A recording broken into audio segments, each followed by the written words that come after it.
comme Jean-Pierre, il a ce côté artiste, comédien, interprète. Mais là, je ne suis pas dans la comédie, madame. Non, non, non, mais tu la joues bien. Je veux dire, tu interprètes bien. Donc, écrivain, poète, animateur, conférencier, retraité de l'éducation nationale, Jean-Pierre Polak vit à Orléans, mais ses attaches sont à Lyon où il est né. Il a passé 25 ans de sa vie en Afrique, Cameroun, Tchad, Congo, Mauritanie, Bénin, dans le cadre de la coopération française. Entre 2008 et 2017, il a publié 6 romans aux éditions du Cygne. La porte du non-retour, le conseil de discipline, Chassé du Tchad, l'hôtesse noire, l'investiture, Calvaire. Et chez l'Harmattan, en 2022, la visite du musée, un roman, ainsi que 2 essais, Dialogue Nord-Sud en 2004 aux éditions Dianoia et le principal du secondaire aux éditions du Cygne en 2010. En 2013, il publie aux éditions des poètes français un premier recueil de poèmes, Transport en commun et autres voyages, qui est suivi de Éphéméride en 2018, La statue de Jeanne et autres vers anciens en 2020 et Traces d'étoiles en 2021. Son dernier recueil en vers écrit, Donne-moi un vers écrit, aux éditions Constellation, ne manque pas de piquant, il y laisse exploser ses révoltes et son talent. Il a été membre de la Société des poètes français et si je ne me trompe pas, vous êtes nombreux ici qui l'avaient connu à cette époque-là. En décembre 2023, il rejoint l'Académie de la poésie française et avec une énergie envie, vraiment. Il anime de nombreuses activités sur la poésie et les chansons autour de Brel, Brassens, Ferrat et Ferrat. Donc aujourd'hui, nous sommes réunis pour ce roman, Une parenthèse de sable. Et la première question, je pense, vu son épaisseur, c'est Seigneur, quel travail 438 pages, si je me souviens bien. Donc, combien de temps as-tu sacrifié pour son écriture? Et je mettrai sacrifié entre parenthèses parce que je sais que pour un auteur passionné, ce temps dédié à l'écriture, c'est tout sauf du sacrifice. C'est autre chose, on ne va pas entrer dans les détails. Donc, bien sûr que c'est du plaisir, c'est de la passion, c'est bien plus que ça. Mais je demande juste combien de temps tu as mis pour l'écriture de ce roman. Alors, le manuscrit n'est pas récent. J'ai écrit ce manuscrit dans les années 2013-2014. J'étais encore chef d'établissement et j'utilisais abondamment le week-end et les vacances scolaires pour travailler. J'ai mis 1 an pour écrire ce manuscrit. C'est le roman dans lequel je me suis le plus impliqué, non pas, vous l'avez compris, au niveau personnel de vie, mais de documentation. Tous les éléments que je cite dans ce roman, que ce soit l'expédition de Gouraud en Mauritanie, que ce soit les épisodes pendant la guerre, pendant Vichy, sont des épisodes que j'ai vérifiés, cherchés, etc. J'ai même acheté par internet un exemplaire d'un journal de 1909 qui m'a été vendu pour une bouchée de pain, je pensais me ruiner, j'ai dû payer ça 10 €, qui relate exactement l'expédition Gouraud de 1909. D'ailleurs, j'en cite avec des guillemets les extraits dans le roman parce que c'est un document qui montre bien qu'effectivement ça s'est passé ainsi. Donc c'est certainement le roman dans lequel j'ai fait le plus le travail de romancier tel que le faisaient les anciens aînés qui faisaient toute une documentation. Et pour ma part, j'ai une documentation sur ce roman qui est encore plus épaisse que le roman lui-même. Donc voilà, c'est un vrai, c'est mon... Ah, c'est pas juste de dire ça, mais c'est mon premier vrai roman, si vous voulez. Je me suis complètement sorti de l'autobiographie. Les autres, même s'ils ne sont pas autobiographiques, c'est quand même des parcelles de vie que j'ai remodelées, réarrangées. Là, mon personnage de roman, c'est pas moi, c'est sûr, c'est certain, c'est pas moi. J'ai fait exprès de prendre beaucoup de distance avec lui il est plus vieux que moi, il a fait un métier que je n'ai pas exercé, il est conseiller du directeur de l'ENA, donc c'est pas moi. Moi j'étais professeur en collège, en lycée en Mauritanie, et il est de droite, vous avez compris que je ne l'étais pas. Ah, c'est pas important la partie politique, si je peux ajouter. Moi, justement, je voudrais te poser une question aussi dans le même esprit. Comment contemporain, en regardant les choses qui se passent chez nous et ailleurs, comment, moi je trouve peut-être, il y en a qui disent que les années 60 revient, les années 90 et tout ça, il y a une décade qui revient toujours dans la mode et dans la pensée et la mode ensuite. Est-ce que tu es d'accord? Est-ce que c'est un roman contemporain malgré le fait que tu as écrit en 2010?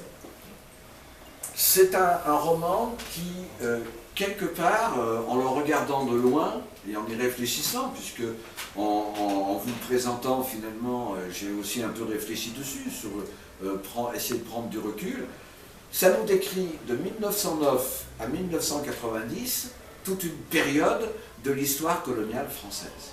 C'est pourquoi finalement, je me suis demandé, c'est pas voulu au départ, mais si à travers le titre, une parenthèse de ça, et ça c'était pas voulu au départ, est-ce que c'est pas finalement, sans le vouloir, la métaphore de l'histoire coloniale française? Parce que cette histoire coloniale, maintenant, je crois que on est en train de se faire chasser, n'est-ce pas? C'est clair. Donc voilà, c'est la fin. Et la fin, c'est à la fois l'expédition Gourgaud avec Gouraud, la prise en main, la tentative vaine de prendre en main le désert mauritanien, et 90 avec la naissance de la démocratie en Afrique, qui hélas a montré depuis son échec. Voilà.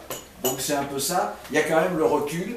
Maintenant, quand j'écrivais La victoire de Mitterrand et tout ça, j'étais très loin de penser.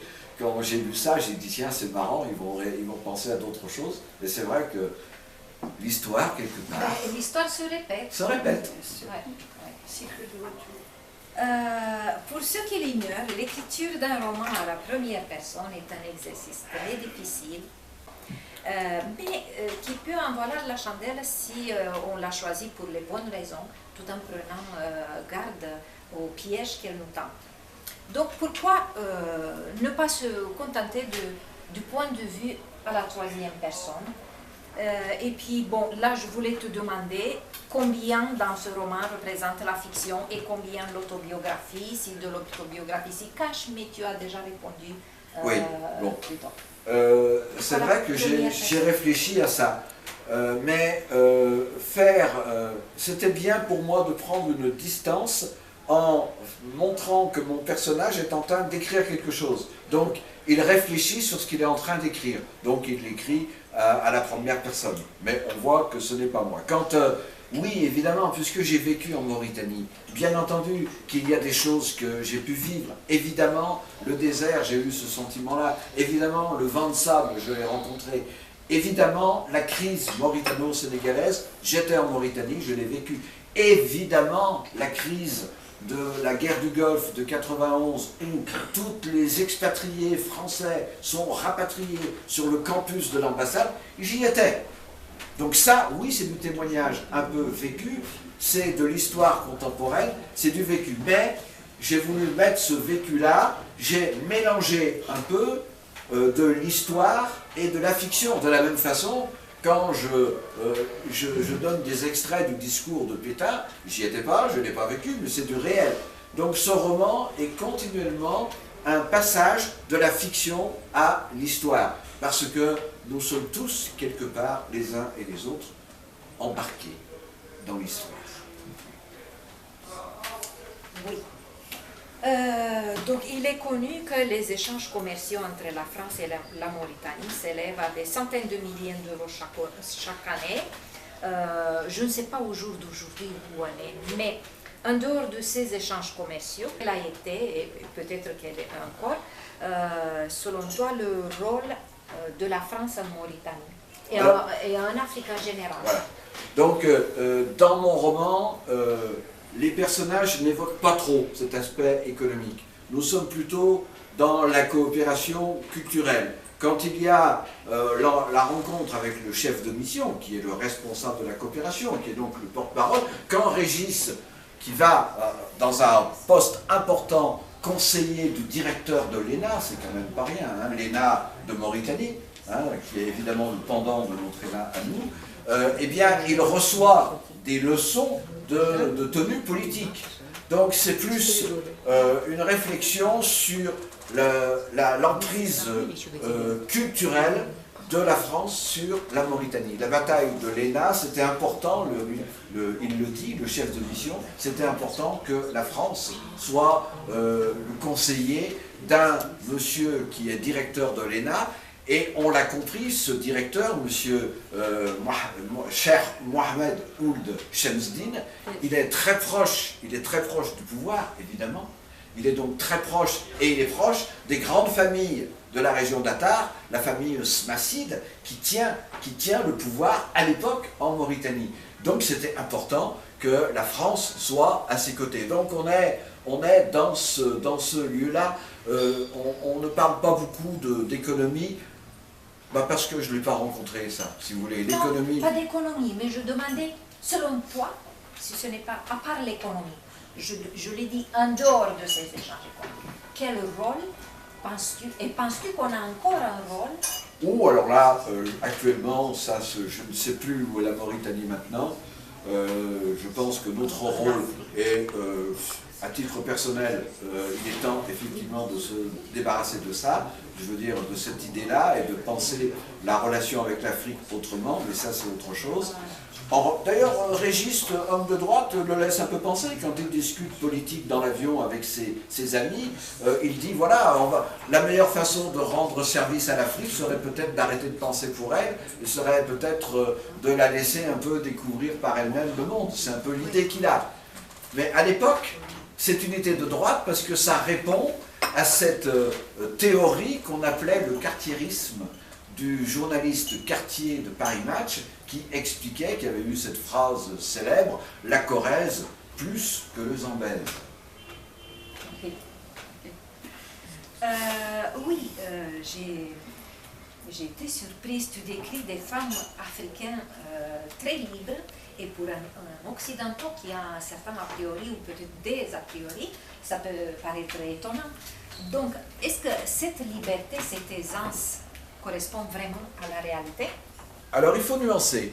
Quelles sont les femmes africaines que rencontre Régis? Il y a d'abord cette histoire mystérieuse avec cette étudiante, Kadi, qui se passe en France, à Grenoble, quand il est professeur à Grenoble, sa famille restant à Lyon. Donc il faisait le va-et-vient Lyon-Grenoble, et là il a l'occasion de rencontrer cette étudiante et il se passe quelque chose entre eux. Cette étudiante, elle est poulard, mais regardez bien la relation, elle ne va pas jusqu'au bout. Parce qu'elle lui dit notamment, écoute Régis, je t'aime beaucoup, mais voilà, je dois rester vierge parce que mon fiancé, je suis promise à un fiancé qui m'attend en Mauritanie. Donc sa liberté, elle est quand même sous contrôle parce qu'elle est enracinée dans sa culture. Là, il ne s'agit pas de religion, il s'agit bien de culture. L'autre femme, c'est Awa, cette fameuse domestique qui arrive dans la maison, qui est, elle, soninké, et je vous ai montré que, en règle générale, les personnalités soninké étaient beaucoup plus autonomes, notamment au niveau des femmes. On en a une autre qui est aussi autonome, c'est Ramatou, qui est la compagne du docteur Coqueret. Donc là, effectivement, on a des femmes qui essayent de s'émanciper, mais enfin, Awa, elle dit bien à Régis, soit tu m'épouses complètement et je quitte mon mari, sinon je reste avec mon mari, donc une fois c'est toi, une fois c'est mon mari. Mais ça reste, donc il y a évidemment une autonomie, mais ça reste quand même dans un certain cadre du respect. Et tout cela se passe secrètement, caché dans la maison. Elle a peur que par exemple le gardien de la maison s'en aperçoive. Oui, là je pense que tu as répondu déjà. Parce que je voulais te demander, compte tenu de l'actualité et des événements de ces dernières années, 2 ans, peut-être un peu plus, je voulais savoir si ton roman décrit en fait l'échec de la collaboration France-Afrique, ou encore s'il se veut un plaidoyer pour la fin de l'aide au développement.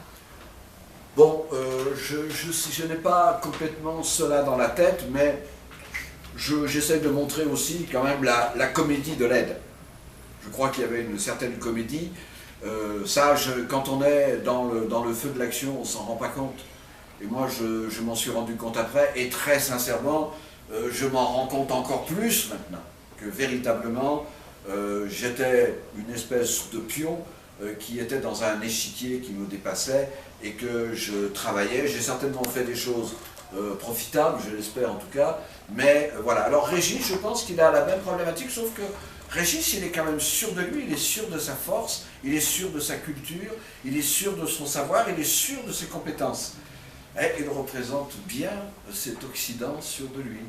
Et regardez les conversations avec son directeur de l'ENA, elles sont souvent intéressantes parce que lui, ce directeur de l'ENA, qui est loin d'être stupide, vous l'avez compris, hein, qui a toute une subtilité du désert, eh bien, il pousse souvent Régis dans ses retranchements amicalement, poliment, mais il le pousse dans ses retranchements et il montre une autre façon de voir le monde.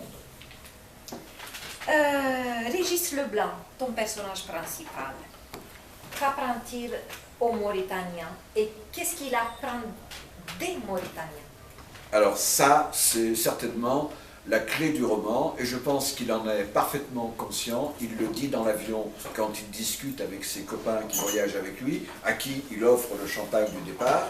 Il explique clairement que finalement, il a plus appris sur lui-même qu'il n'a appris aux autres. Et je crois que ça, ce sentiment-là, c'est mon personnage qui le dit. Mais là, si vous voulez chercher de l'autobiographie, oui, ce sentiment-là, je l'ai eu. Il est bien évident, j'ai passé 25 ans en Afrique, il est bien évident que l'homme que je suis devenu, eh bien, c'est à l'Afrique que je le dois, bien ou mal, je ne sais pas, mais c'est à l'Afrique que je le dois, et c'est l'Afrique qui m'a évidemment formé. Et que quelque part, j'ai sans doute appris des choses aux gens, mais je pense que j'ai plus appris sur moi-même.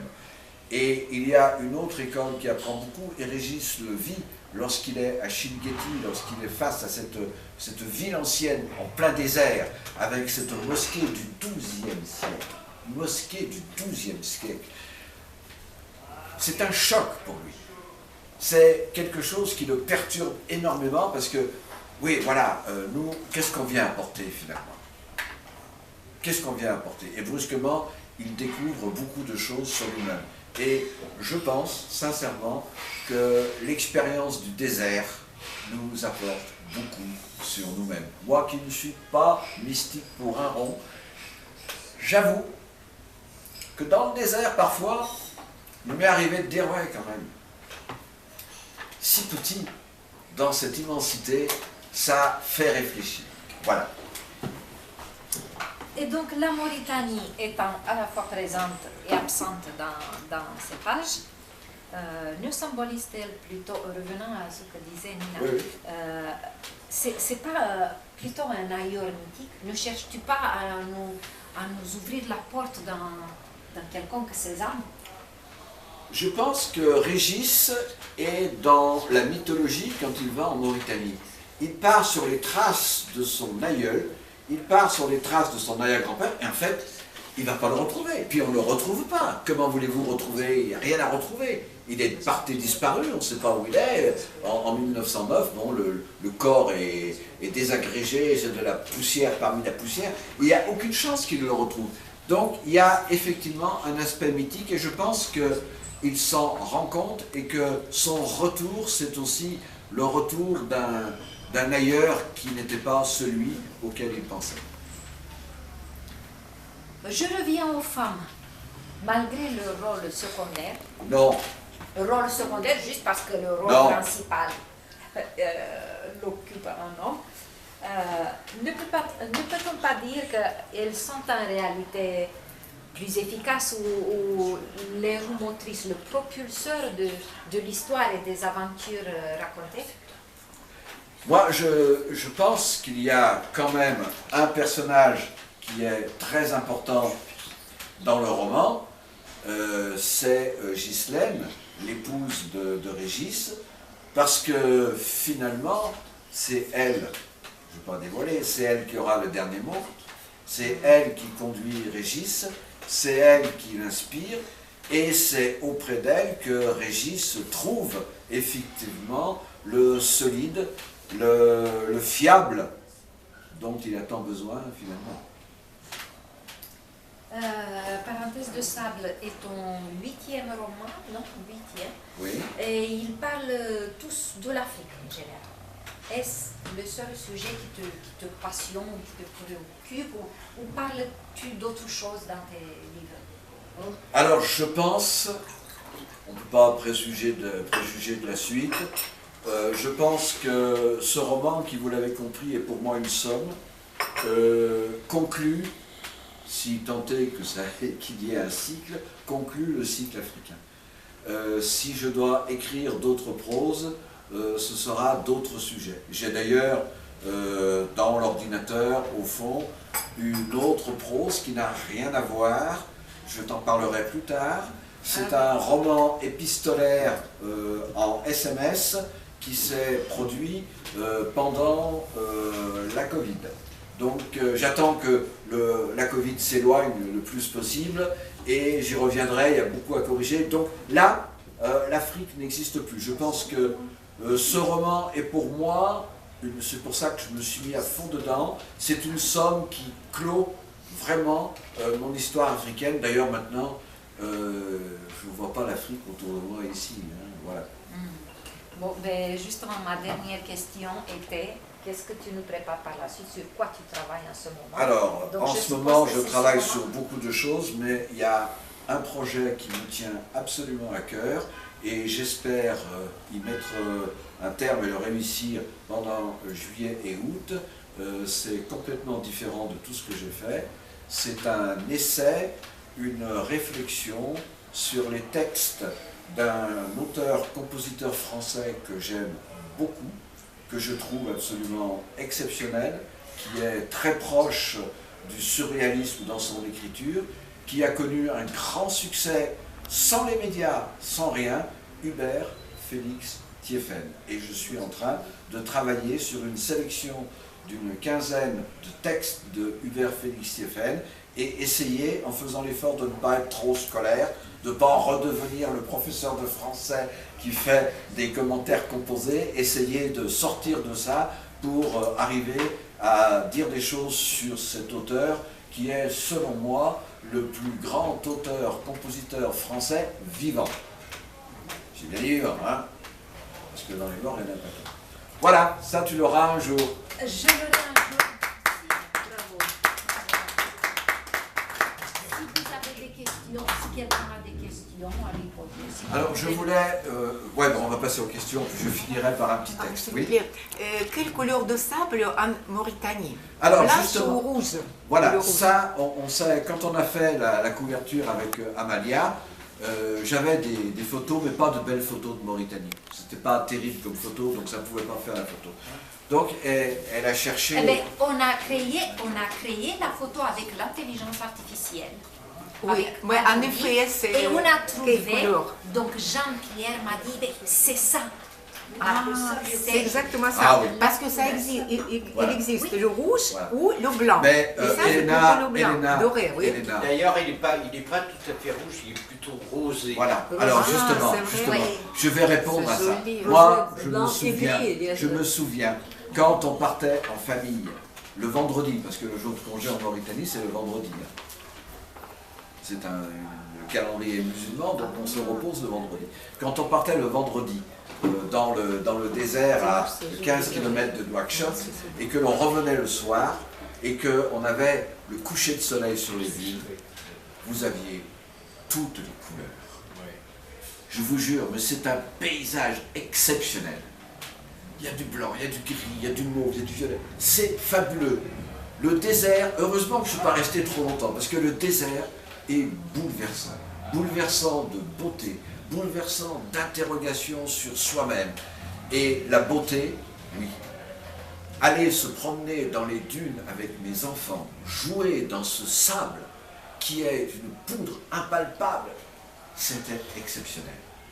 Je crois qu'ils sont maintenant, ils s'en souviennent à peine, mais on jouait dans les dunes, on dégringolait avec les dunes, c'était incroyable. On n'avait aucun risque, hein, pas le désert. Quand c'est le désert trop proche de Nouakchott, là on avait des résidus, des choses. Là-bas, si on fait 10 km, le désert il est vierge en quelque sorte. Et là, les dunes sont d'une beauté. Le sable, vous ne pouvez pas imaginer, c'est un sable qui est impalpable, c'est une poudre. C'est fabuleux. Franchement, c'est pour ça que la Mauritanie m'a beaucoup plus... J'ai aimé tous les pays dans lesquels j'ai voyagé, particulièrement. Mais la Mauritanie m'a bouleversé parce que là, c'était tellement, tellement différent de l'univers dans lequel j'avais l'habitude d'évoluer. Merci.